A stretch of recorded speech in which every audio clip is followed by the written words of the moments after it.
Hi you guys, I'm here at the gym. I'm about to get my workout in. I want to do a video, real brief, on how to train like a minimalist, how to train like a mom, right? Because we are all about using our time efficiently, securing the results that we need in the least amount of time. And ultimately, that's going to come down to two key factors. Ready? Let's go. One, progressive overload. Progressively making your workouts harder, okay?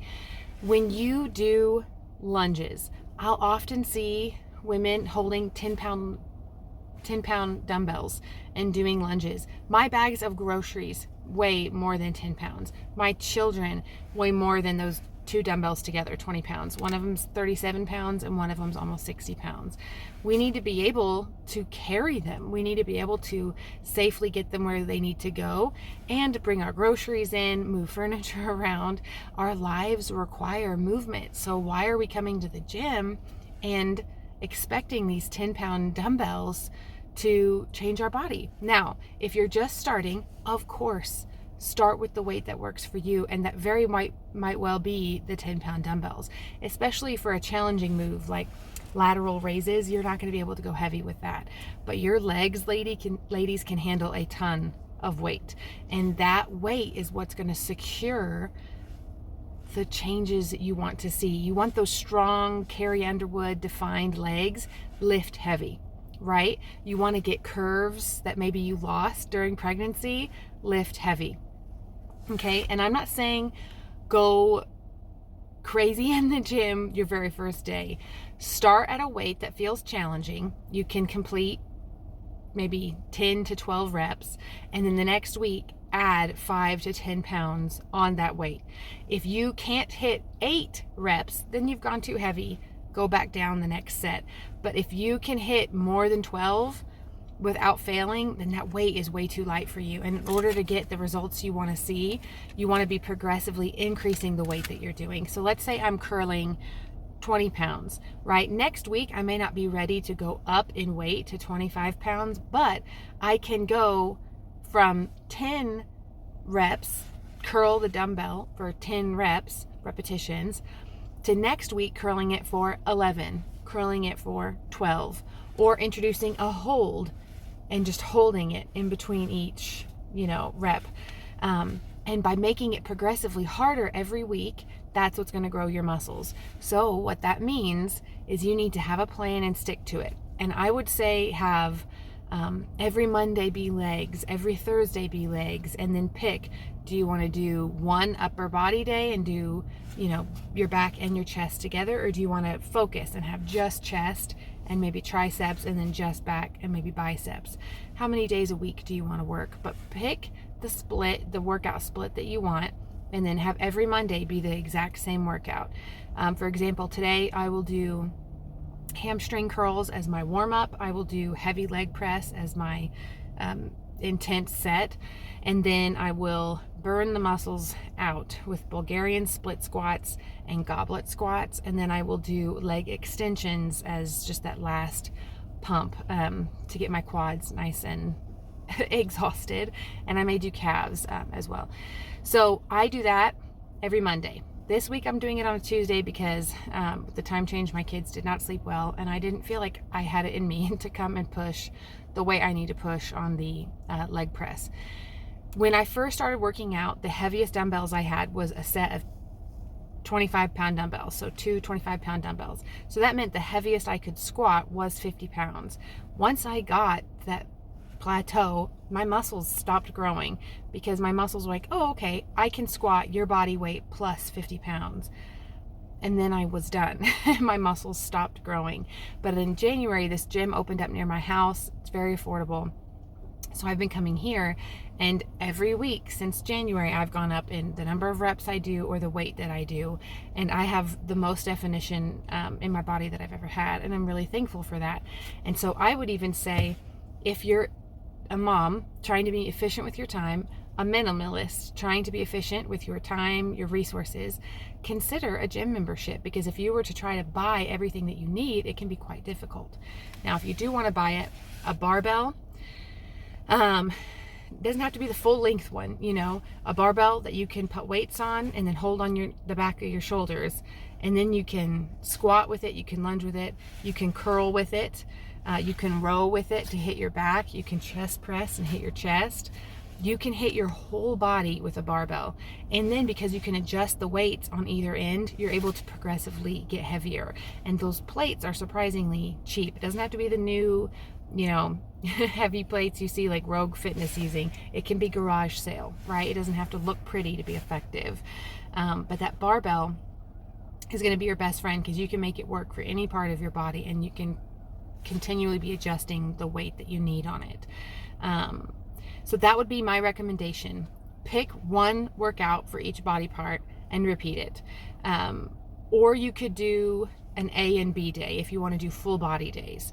And so maybe one full body focuses on chest and quads. The other full body focuses on back and hamstring, and then you alternate those days. So maybe one week is ABA, the next week is BAB. If you only want to train 3 times a week, you can get amazing gains going 3 times a week if you're progressively adding weight to the movements and you're not changing up the workouts. That's the only thing that's hard about fitness TikTok, is they're all the time like, try this new workout move the next time you're at the gym. You have no idea what weight you need for that movement, and you have no idea how to complete it correctly in good form because you've never done it before. So you're going to spend time learning the movement and then spend at least one set trying to figure out what your working weight is, you know, discover it. Whereas with this minimalist, efficient plan, you pick and then you stick to it. You really don't have to change your workouts in order to see growth. Now, that doesn't mean you don't include those fun workouts occasionally, especially if it's yoga or HIIT, to include cardio or mobility. Now, if you don't want to have to plan it, get a coach. I like the First Form app. If you buy the yearly subscription, it's not that expensive. I've used Kim Miller Fitness. The second key rule, okay, we've covered progressive overload, being efficient by keeping the workout routine the same, and minimal equipment. Those two things do kind of go under the header of progressive overload. The main second point, nutrition. None of this matters if you are not eating enough protein to grow muscle. And I know you don't want to get bulky, but I've been lifting hard, as heavy as I possibly can for 3 years now, and I am not bulky, right? That does not happen overnight. These female bodybuilders, some are taking, you know, enhancement, but the ones that aren't, they train for hours every day for years, and they were usually athletes in school. For the average mom that's training 3 to 5 times a week, we're not going to get that bodybuilder body, okay? You need to be eating protein, okay? My coach currently has me eating 180 grams of protein every single day. That is well above my body weight, right? So I could bump it down to 150, 160 and still be getting a sufficient amount of protein. But by focusing on hitting the 180, I'm making sure I'm getting a complete amino acid profile, and I'm focusing on the healthy food first, that whole food. Dairy is amazing. I'm getting calcium, I'm building strong bones, and I'm getting protein, and I'm getting healthy fats. And I would have told you, you know, in the early 2000s that dairy was bad, cheese was bad. I was told to restrict those things, right? But that's not the case. We need to eat in order to build the bodies we want. That 1,000 calorie diet, 1,200 calorie diet, that's what a toddler needs to survive. That's not going to fuel heavy workouts and build strong muscle. When I look at a woman in a dress and see those strong defined shoulders, I always think, wow, I want to look like that one day. So that's a body part I'm focusing on, right?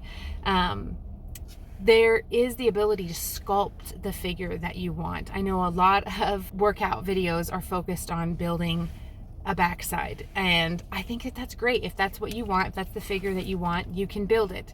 If you're wanting to build something more functional, perhaps if you want to run long distance. I'm an ultra runner. I also focus on training my hamstrings. No one's going to see those, right? But if I'm glute dominant and I have underdeveloped hamstrings, I'm going to end up with imbalances in my running.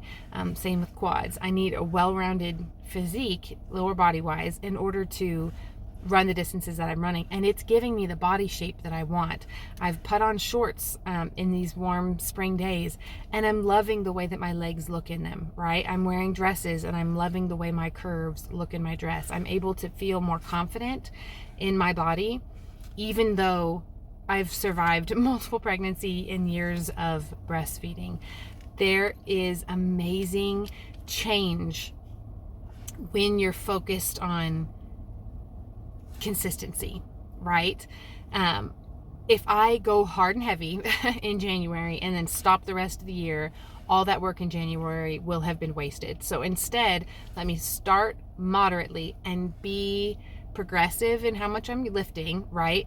But make it manageable throughout the whole year, so that by the end of the year, I will have been consistent that whole year, and then I'm gonna have a totally different physique by the time the year wraps up, especially if I'm giving my body the building blocks, right? Okay, so to summarize, you need to be efficient, right? Efficient with your time, and that is by not having to constantly learn new workout moves, new workout programs. Stick with the basics and apply progressive overload, continually increasing how much you lift or how many reps you get, okay? And then minimal equipment. I highly recommend a barbell and plates, because you can make that work for anything. But beyond that, I would say get a gym, because then you have everything at your fingertips, and you're not having to dust it, store it, repair it. It's here, right? It's not in your home getting cluttered where the kids can trip over it. It's here. Also, working out at home, I constantly am, it's my rest, so let me run and rotate the laundry really quick. Let me start the dishwasher. Let me wipe down that counter. It's hard to get a focused workout in. Here, kids are not allowed.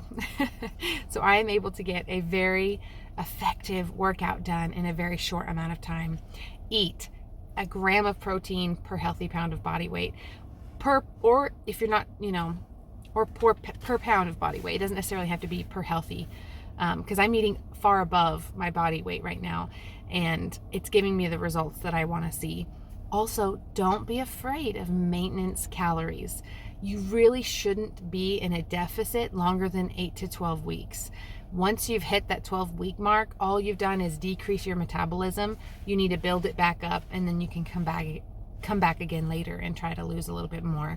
But the longer you're in a deficit, the more likely you are to binge or accidentally not be tracking your food properly. So I would say lose the minimum amount of weight you need to lose, and then immediately switch back to maintenance calories, and the whole time be eating high protein. I would recommend a little bit of carbs before your workout. But anyway, I'm not a professional. Get a coach if you need one, if you want one. It's going to keep you accountable, and that alone is going to help your time be more effective. You can do it, ladies. You can build the body that you've been wanting to build. I believe in you. Good luck. Bye-bye.